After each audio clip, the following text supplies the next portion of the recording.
G'day guys and welcome back to the channel, and today I'll be doing my tips for the semi-finals and we'll take a bit of a look at the ladder. I think I've gone up to 5th from 6th, sitting at 147 at the moment, 3 off the top of the table, leader at the moment, which is Shannon, kicking goals once again. So yeah, very exciting first week of finals. Crowd was at fever pitch on all grounds there.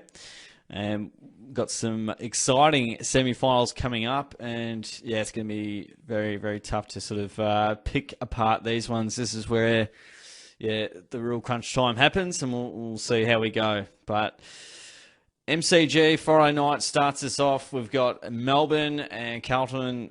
What a game this will be! It was a cliffhanger last time, very close in the end, and I believe Petrarca kicked the goal, but the process was correct, but the decision was wrong. But that's all right. That's how it goes sometimes. You win some, you lose some.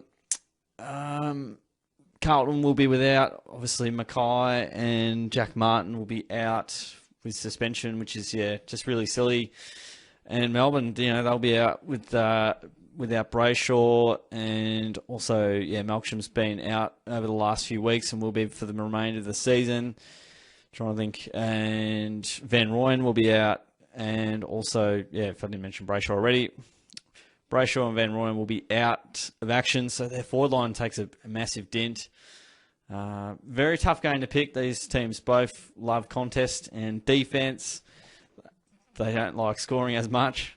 But, yeah, what we do know is it's going to be an arm wrestle all night, and it's going to be, yeah, won and lost in the contest.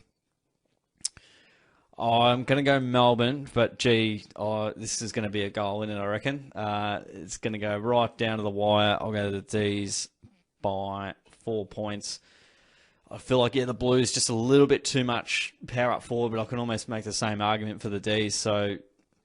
Yeah, I'll have a think on this one throughout the week, but I'm leaning towards Melbourne not to go out in straight sets, and yeah, they're a pretty proud club, and they dominated a lot of the game against the Pies. They just couldn't convert it, so that's probably my main hope there. And they're a super side. They got top 4 for a reason. Carlton were knocking on the door of top 4 as well late in the year, so I think the D's will win, but yeah, Carlton will be right up to their neck in being able to get to a prelim final. But if they do, it's going to be a heart stopper, no doubt. We move on to the other game at Adelaide Oval. Port Adelaide, bruised and battered Port Adelaide, play against the GWS Giants, who were clinical against the Saints. Played some really good footy. The Saints kept digging in where they could, but ultimately the Giants got the result, and Port Adelaide, well, they got in front of the Lions in the second term, and then it was lights out. No more power at the Gabba as the Lions took hold of them, and yeah, they were able to be blitzed at contest, and we saw what Brisbane did. And their open forward line was, very dangerous and was threatening for a while, and then the dam wall broke in that sort of in that third term. But yeah, look, Port did demolish the Giants. They didn't have Bedford and Daniels, who were two pretty important players and great role players for the Giants. So, yeah, again, they're going to be a couple of massive inclusions in Port. They might get Charlie Dixon back. We'll see. I think, yeah, they've done all the hard work to get to this point. I mean, you really could tip either way with these two games here, but generally it's always you look at the winner with more glowingness after week one, and the loser often gets frowned upon. But these are two quality sides and have been for most of the home and away season. We've seen the Giants and Carlton definitely have patches in halves. You could even argue that for Port Adelaide, I guess, as well. But I suspect, those two teams will get the job done and sort of, meet Collingwood and Brisbane. Generally, that's how it goes.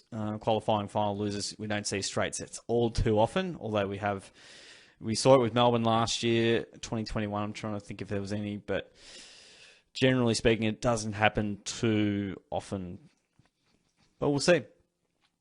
So I've gone the favourites. I've gone out on a whim. But then there's going to be people that, the odds suggest that it's going to be pretty close, and there's going to be plenty that pick Carlton and Port, and Giants and Melbourne. Probably less tipping Carlton and the Giants, but as we know, all combinations are possible with these 4 teams. So those are my picks for the weekend, guys. Chuck in your comments on who you think's going to win this weekend, and subscribe away if you haven't already. And hope you've enjoyed watching the tips videos, and subscribe to keep up to date with them. So thanks again for tuning in, guys. I'll see you on the next video.